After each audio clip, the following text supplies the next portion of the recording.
والصلاة والسلام على سيد الرسل وخاتم الأنبياء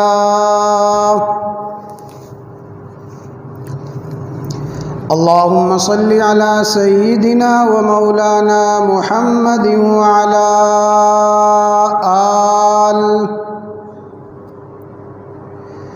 وعلى آل سيدنا ومولانا محمد وبارك وسلم وصل عليه. أما بعد، عن عبد الله بن عباس رضي الله تعالى عنهما أن عمر بن الخطاب رضي الله تعالى عنه خرج إلى الشام حتى إذا كان بسرغ لقيه أمراء الأجناد إلى آخره. صدق الله وصدق رسوله النبي الأمي الكريم. إن الله وملائكته يصلون على النبي يا أيها الذين آمنوا صلوا عليه وسلموا تسلیما. تمام احباب بلند آواز سے درود پڑھ لیں. اللهم صل على محمد وعلى آل محمد كما صليت على إبراهيم وعلى آل إبراهيم إنك حميد مجيد. اللهم بارك على محمد وعلى آل محمد كما باركت على إبراهيم وعلى آل إبراهيم إنك حميد مجيد.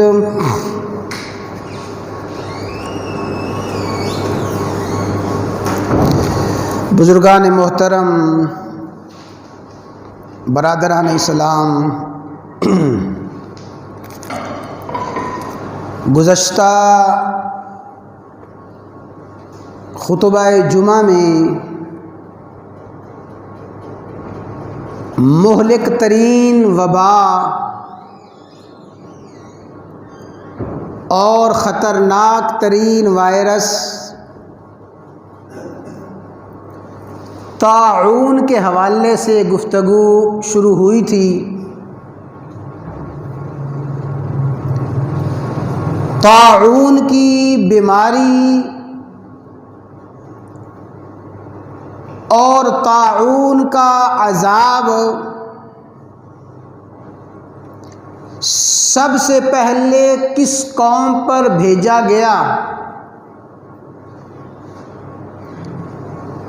اور طاعون کن لوگوں کے لیے اور کن حالات میں عذاب ہے، اور طاعون کن لوگوں کے لیے اللہ تعالیٰ کی رحمت اور شہادت کا ذریعہ ہے، اور طاعون کی احتیاطی تدابیر احادیث میں طاعون سے بچنے کے لیے حفاظتی اقدامات احادیث میں کیا کیا بیان فرمائے گئے ہیں، ان تمام پہلوؤں پر گفتگو ہو چکی ہے.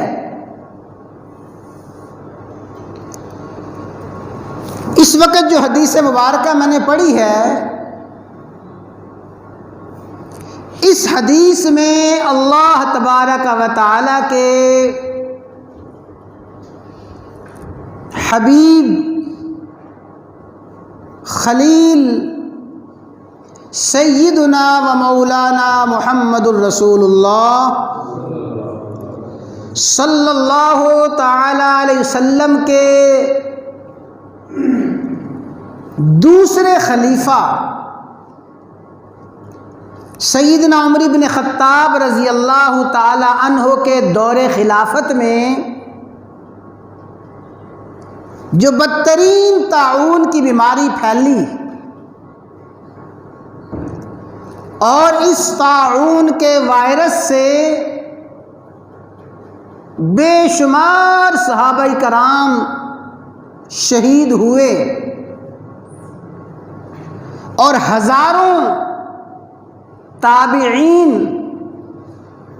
اس طاعون کی بیماری سے مقام شہادت کو پہنچے، اس حدیث میں اس طاعون کا ذکر فرمایا گیا ہے۔ سن 18 ہجری میں شام کے علاقے سے، فلسطین کے علاقے سے یہ بیماری شروع ہوئی۔ اس وقت شام میں فلسطین کا علاقہ، اردن کا علاقہ، یہ سارے کے سارے علاقے شام ہی کی سرزمین کہلاتے تھے۔ تو فلسطین کے قریب ایک بستی ہے عامواس، عامواس، عین میم واو الف سین۔ عامواس کی بستی سے سب سے پہلے یہ بیماری شروع ہوئی، اس لیے تاریخ میں اس طاعون کو طاعون عامواس کا نام دیا گیا ہے۔ طاعون عامواس کا معنی یہی ہے، وہ بیماری جو طاعون کی بستی سے شروع ہوئی۔ اس طاعون عامواس میں بے شمار مسلمان، صحابہ کرام، تابعین شہید ہوئے۔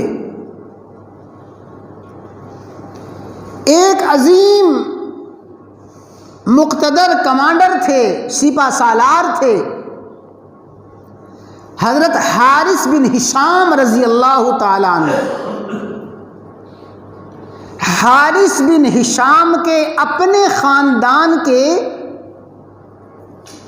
تقریباً 70 لوگ اس طاعون کی بیماری میں جان بحق ہوئے۔ حضرت خالد بن ولید رضی اللہ تعالی عنہ کے بیٹے اور خالد بن ولید رضی اللہ تعالی عنہ کے پوتے اور خاندان کے تقریباً 40 افراد جان بحق ہوئے۔ تو خالد بن ولید رضی اللہ تعالی عنہ کے خاندان کے پنکھے سے راستہ کر دیں، حارث بن ہشام رضی اللہ تعالی عنہ کے خاندان کے اور دیگر صحابہ کرام رضوان اللہ تعالی علیہم اجمعین اس طاعون کی وجہ سے شہید ہوئے۔ اسی لیے اس طاعون کو طاعون عامواس کہا جاتا ہے۔ زیادہ کم نہ کرے، تھوڑی درمیانی سے بتا رکھیں۔ طاعون عامواس میں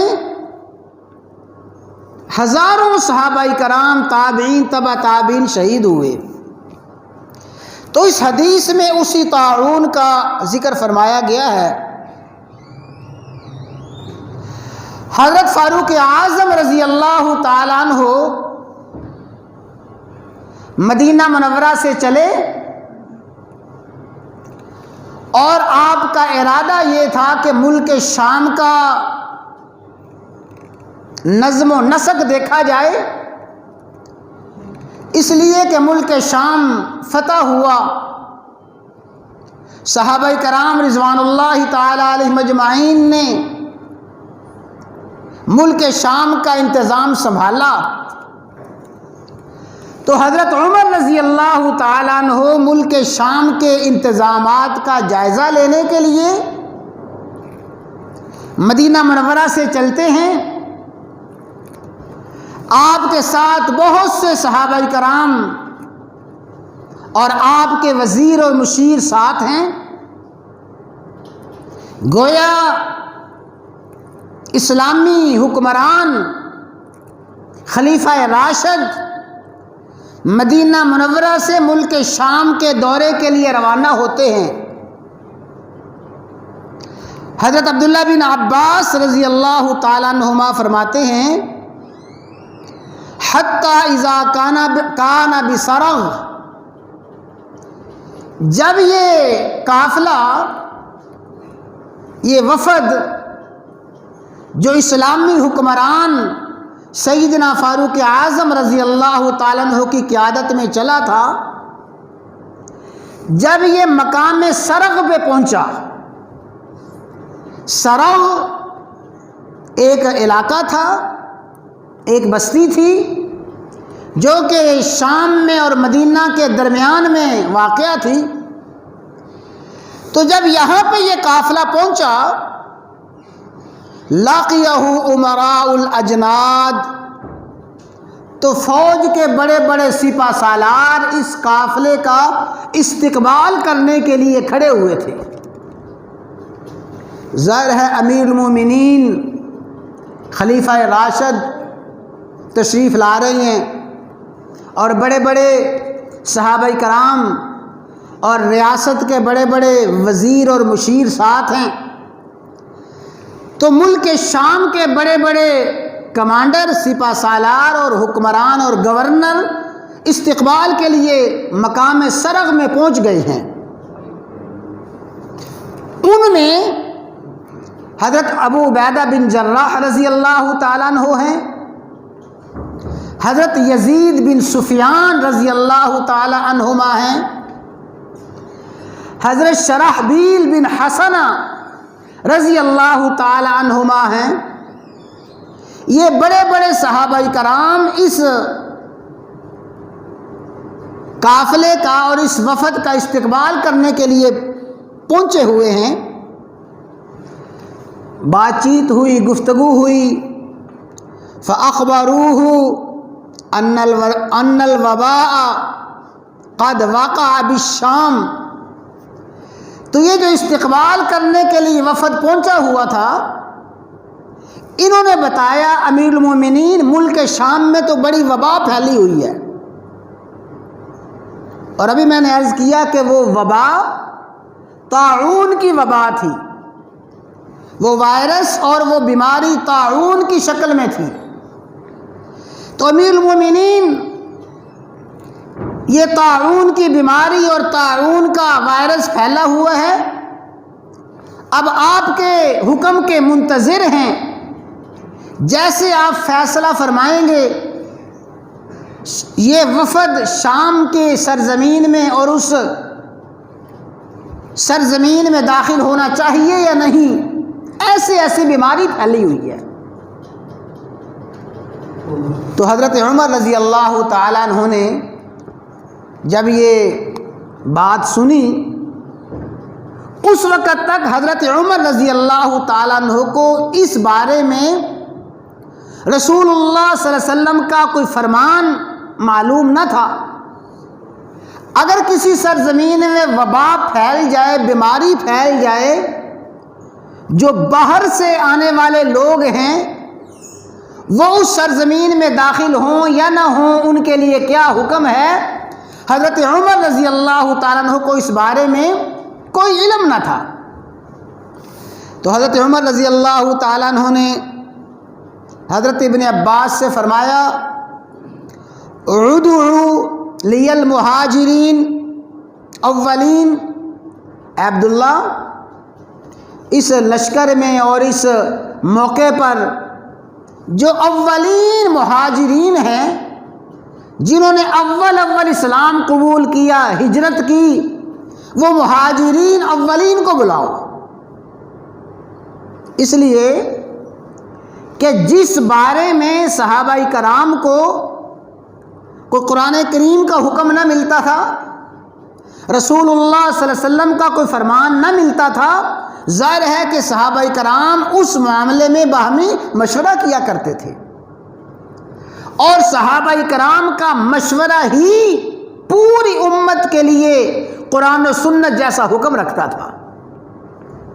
تو فرمایا مہاجرین اولین کو بلاؤ۔ مہاجرین تشریف لے آئے۔ فاستشارہم واخبرہم ان الوباء قد وقع بالشام۔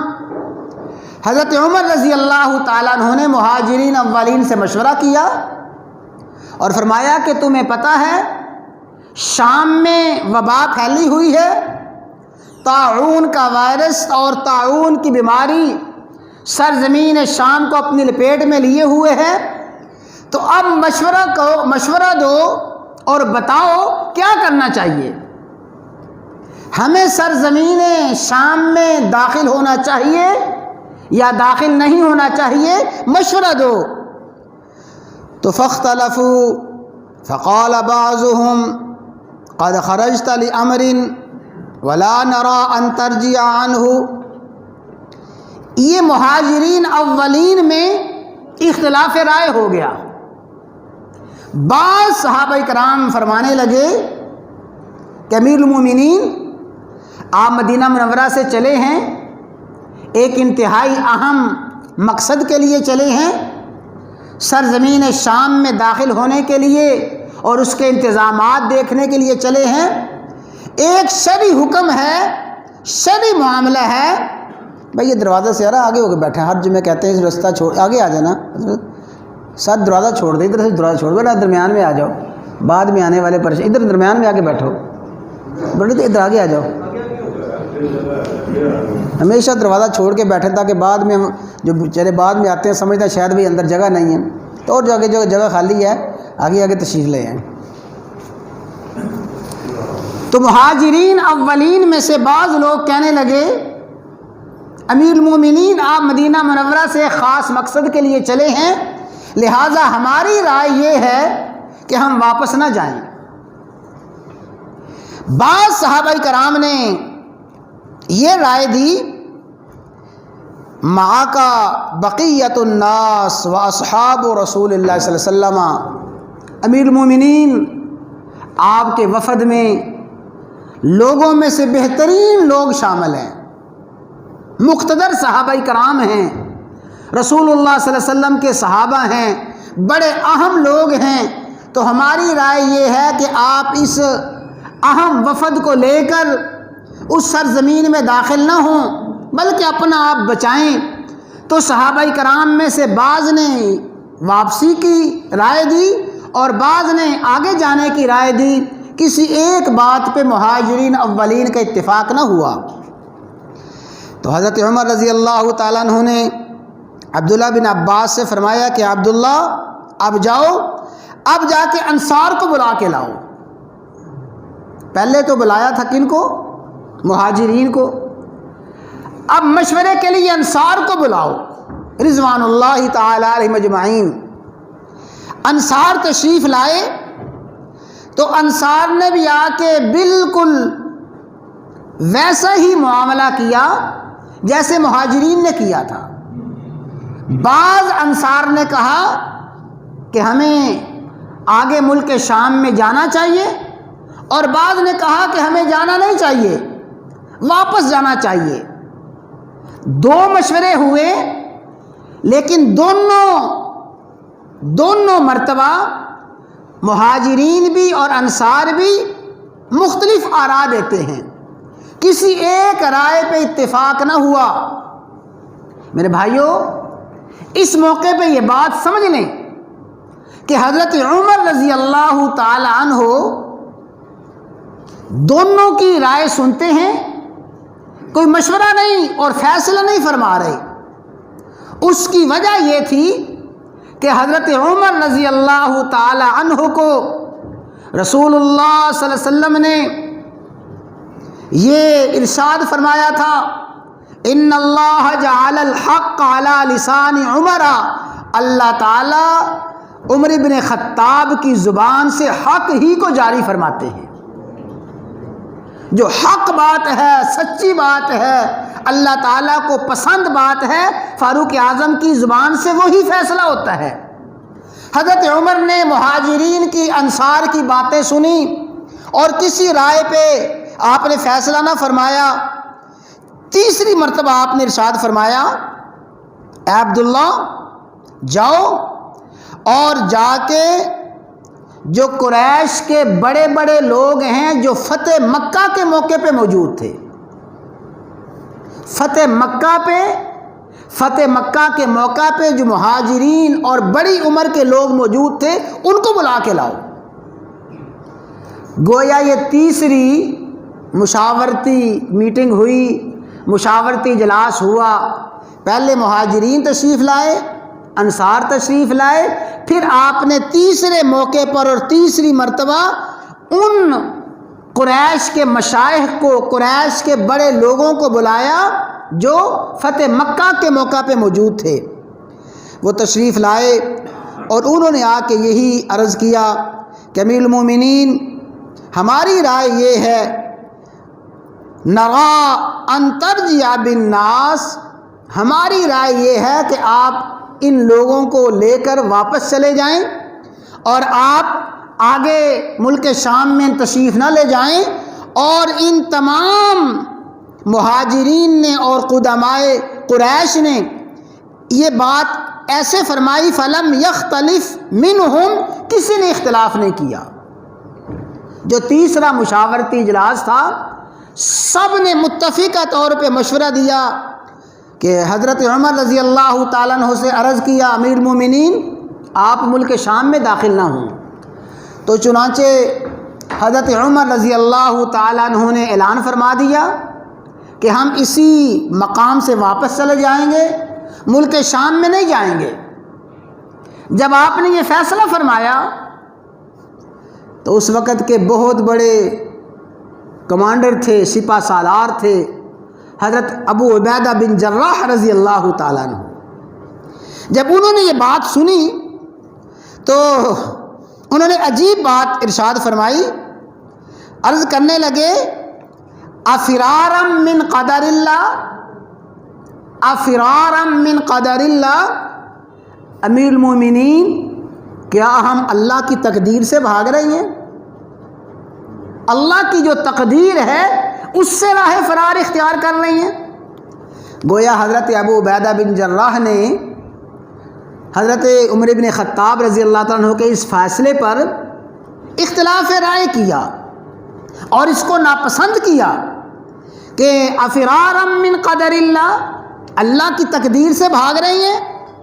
فقال عمر، حضرت عمر رضی اللہ تعالیٰ عنہ نے فرمایا، غیرک قالها یا ابا عبیدہ، اے عبیدہ کاش تمہارے علاوہ کوئی اور بات کہتا، یعنی ابو عبیدہ تمہارے جیسا صاحب علم اور تمہارے جیسا عظیم انسان، اس کی زبان سے یہ بات نہیں جچتی کہ ہم اللہ کی تقدیر سے بھاگ رہے ہیں۔ اے ابو عبیدہ، ہم اللہ کی تقدیر سے نہیں بھاگ رہے، سنو، نفر من قدر اللہ الی قدر اللہ، ہم اللہ کی تقدیر سے بھاگ کر اللہ کی تقدیر کی طرف ہی جا رہے ہیں، اللہ کی تقدیر سے بھاگ کر اللہ کی تقدیر کی طرف جا رہی ہیں۔ یہاں پہ یہ بات سمجھ لیں کہ حضرت عمر رضی اللہ تعالیٰ عنہ نے تدبیر بھی بتا دی۔ تدبیر کیا؟ اگر ایسی سرزمین میں وبا پھیلی ہوئی ہے، بیماری پھیلی ہوئی ہے، تو تدبیر یہ ہے کہ اس سرزمین میں داخل نہ ہو۔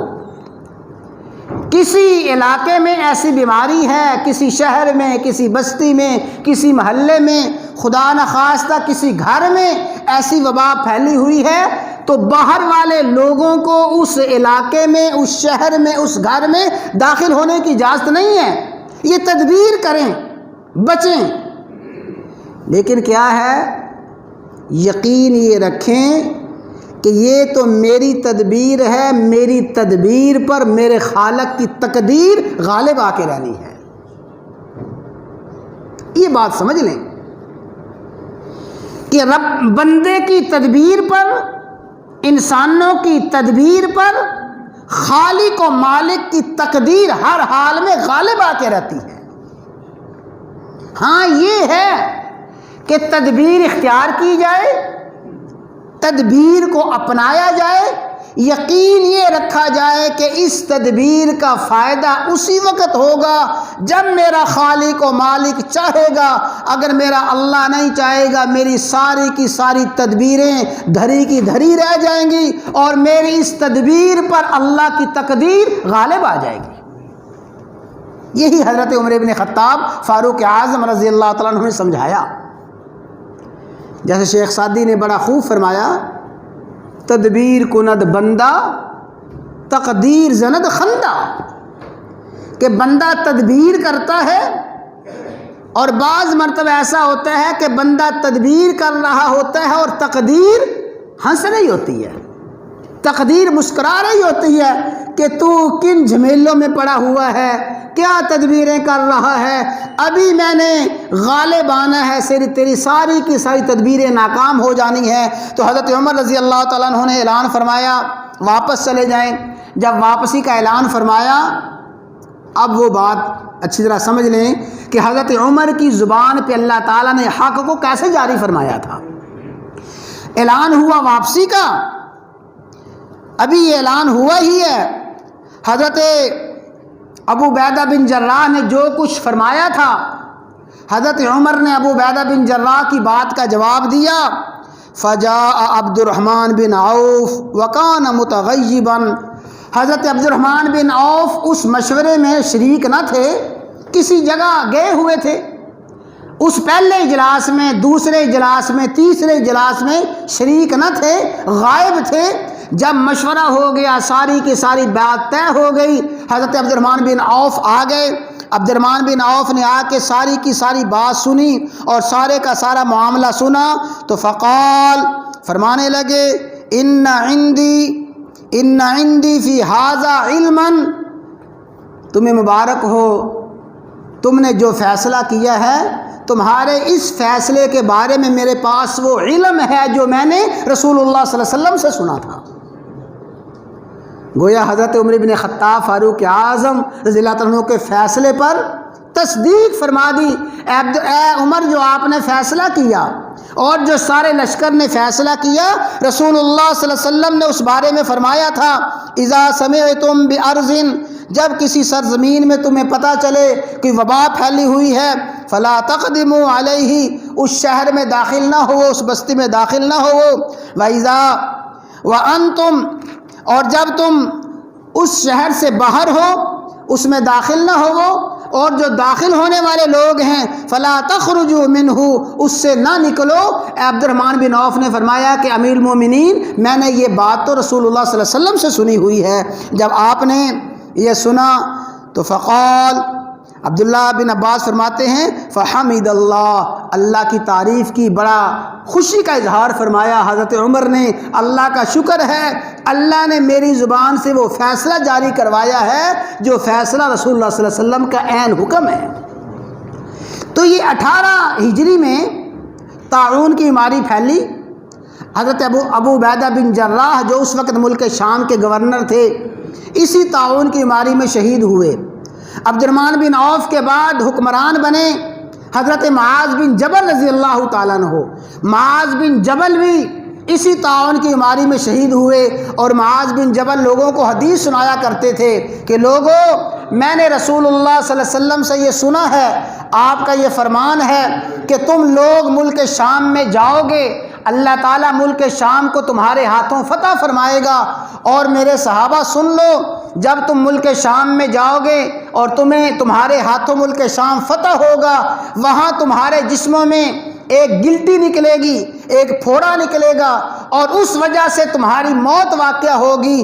اگر اس وجہ سے تمہاری موت واقع ہو، وہ شہادت کی موت ہے، تمہارے گناہوں کا اور تمہارے اعمال کی پاکی کا ذریعہ ہے۔ معاذ بن جبل یہ حدیث سناتے تھے اور فرماتے تھے، اے اللہ، آپ جانتے ہیں کہ میں نے رسول اللہ صلی اللہ علیہ وسلم سے یہ فرمان سنا ہے، یا اللہ، اگر میری یہ بات سچی ہے تو یہ سعادت مجھے نصیب فرما دے کہ مجھے بھی وہ فضیلت مل جائے۔ تو معاذ بن جبل بھی شہید ہو گئے۔ معاذ بن جبل کے بعد حضرت عمر بن عاص گورنر بنے، یعنی پہلے گورنر تھے ابو عبیدہ بن جراح، وہ شہید ہوئے، معاذ بن جبل شہید ہوئے، عمرو بن عاص جب تشریف لائے اور گورنر بنے، آپ نے فرمایا لوگوں یہ طاعون کی بیماری ایسی ہے جو آگ کی طرح پھیل رہی ہے، لہٰذا ایسے کرو، پہاڑوں میں جا کے چھپ جاؤ، پہاڑوں پہ جا کے چھپ جاؤ۔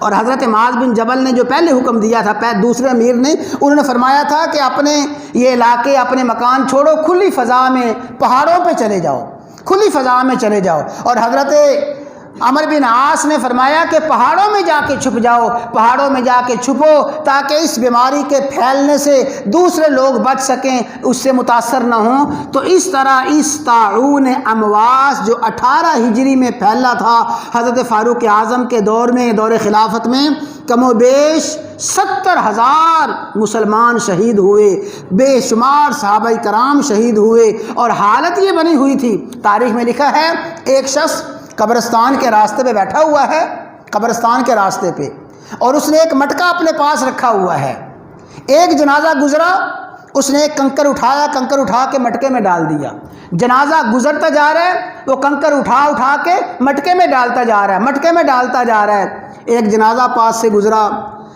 اس گزرنے والے نے پوچھا بھئی یہ کیا کر رہے ہو؟ کہنے لگا میں گنتی کر رہا ہوں کہ کتنے جنازے یہاں سے گزرتے ہیں، یہ میں مٹکے میں کنکر ڈالتا جا رہا ہوں تاکہ پتہ چلے اتنے کنکر آ گئے ہیں اور اتنے جنازے گزر گئے ہیں۔ تھوڑی دیر کے بعد جب وہ دفن کر کے واپس آئے، اس گزرنے والے شخص نے دیکھا اس مٹکے کے پاس دوسرا آدمی بیٹھا ہوا تھا اور وہ کنکر اٹھا کے ڈال رہا تھا۔ اس نے کہا ابھی تھوڑی دیر پہلے جو شخص یہاں بیٹھا تھا وہ کہاں ہے؟ جو تھوڑی دیر پہلے شخص یہاں بیٹھا تھا وہ کہاں گیا ہے؟ اس نے کہا وہ بھی مٹکے کے اندر چلا گیا ہے، یعنی وہ بھی کیا ہے؟ شہید ہو گیا ہے۔ اس طرح 70,000 صحابہ کرام اور مسلمان اس طاعون امواس میں شہید ہوئے۔ تو حضرت فاروق اعظم نے ساری کی ساری تدابیر بتا دی۔ تو میرے بھائیوں، یہ ایسی بیماریاں اور ایسے وائرس اور ایسی وبائیں اہل ایمان کے لیے رحمت کا ذریعہ ہیں، گناہوں کی معافی کا ذریعہ ہیں اور شہادت کا ذریعہ ہیں جو صبر کرتے ہیں، جیسے میں نے پچھلے جمعے عرض کیا تھا۔ اور جو خدا نخواستہ بے صبری کا اظہار کریں، ان کی بغاوت میں، نافرمانی میں اضافہ ہو جائے، ان کے نیک اعمال میں کمی آ جائے، تو سمجھ لیں یہ وبائیں ان کے لیے اللہ تعالیٰ کا عذاب ہیں۔ تو دعا ہے کہ اس وائرس کو، اس بیماری کو اللہ تعالیٰ پوری امت مسلمہ کے لیے رحمت کا ذریعہ بنائے۔ اللہ تعالیٰ اس عذاب کو اور اس وبا کو عام مسلمانوں سے اللہ تعالیٰ ٹال دے۔ جو شہید ہو گئے ہیں اللہ تعالیٰ ان کے گناہوں کی کفارے کا ذریعہ بنائے، اور جو اس بیماری سے متاثر ہے اللہ تعالیٰ ان کو صحت اور عافیت نصیب فرمائے۔